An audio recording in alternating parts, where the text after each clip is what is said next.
ఆంధ్రప్రదేశ్ సీఎంగా బాధ్యతలు చేపట్టిన చంద్రబాబు నాయుడు తెలంగాణలో తెలుగుదేశం పార్టీ పరిస్థితిపై కూడా దృష్టి పెట్టారు. తెలంగాణ టీడీపీ పగ్గాలు ఎవరికి అప్పగిస్తే బావుంటుందని బాబు ఆరా తీస్తున్నట్టు ప్రచారం జరుగుతోంది. ప్రస్తుతం తెలంగాణ టీడీపీ అధ్యక్ష పదవిపై ఆసక్తి నెలకొంది. ఏ సామాజిక వర్గానికి ఇస్తారనే చర్చ పార్టీలో కొనసాగుతోంది. రాష్ట్రంలో అన్ని ప్రధాన పార్టీలు బీసీలకు పెద్దపీట వేయాలని భావిస్తున్న ఈ తరుణంలో ఇక్కడ టీడీపీ పగ్గాలు ఎవరికి ఇస్తారు అనేది ఉత్కంఠగా మారింది. అన్ని పార్టీలు అత్యధిక ఓటు శాతం ఉన్న బీసీలకు దగ్గరయ్యేందుకు బీసీ నేతలకు ప్రాధాన్యత ఇస్తున్నారు. అయితే మరో 3 రోజుల్లో చంద్రబాబు నాయుడు తెలంగాణ టీడీపీ నేతలతో సమావేశం కానున్నారు. ప్రత్యేక తెలంగాణ రాష్ట్రం ఏర్పడినప్పటి నుంచి ఇప్పటి వరకు ఓసీలకు పార్టీ బాధ్యతలు అప్పగించలేదు. మొన్నటి వరకు ఆ పార్టీ అధ్యక్షుడిగా కొనసాగిన బీసీ నేత కాసాని జ్ఞానేశ్వర్ బీఆర్ఎస్లో చేరిన సంగతి తెలిసిందే.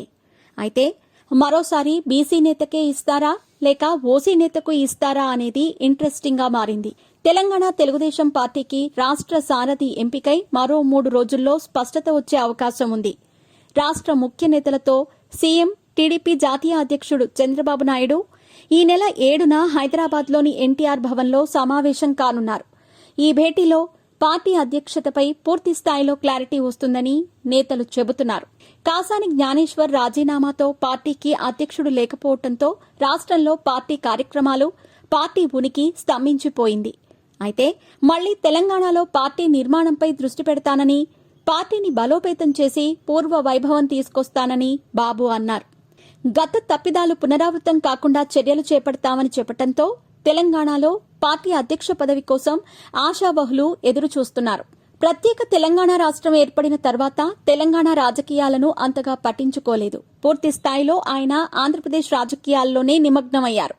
అయితే ఇక్కడ పార్టీ బాధ్యతలను బీసీ నేతలైన ఎల్ రమణ, కాసాని జ్ఞానేశ్వర్ కు అప్పగించారు. ఇక ఎస్సీ సామాజిక వర్గానికి చెందిన బక్కని నరసింహులు కూడా ఒకసారి పార్టీ బాధ్యతలు అప్పగించారు.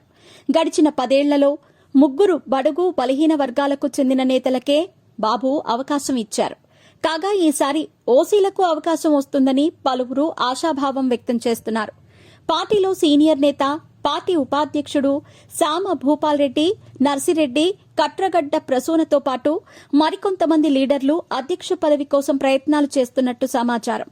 అయితే రాష్ట్రంలో బీఆర్ఎస్ పరిస్థితిపై కూడా చంద్రబాబు నాయుడు ఆరా తీస్తున్నట్టు తెలుస్తోంది. రాబోయే స్థానిక సంస్థల ఎన్నికల్లో పోటీలో ఉండాలంటే రాష్ట్ర అధ్యక్ష పదవి అవసరం. కేడర్కు దిశానిర్దేశం, నేతలను సమన్వయం చేయటం, కార్యకర్తల్లో ఉత్సాహం నిలపాలంటే సమర్థవంతమైన నాయకుడు అవసరం. అందుకే పార్టీ అధినేత ఈ అంశంపై ఆచితూచి అడుగులు వేస్తున్నట్టు సమాచారం. బలమైన సామాజిక వర్గానికి చెందిన నేతలు బాధ్యతలు అప్పగిస్తేనే రాబోయే స్థానిక సంస్థల ఎన్నికల్లో సత్తా చాటే అవకాశం ఉంది.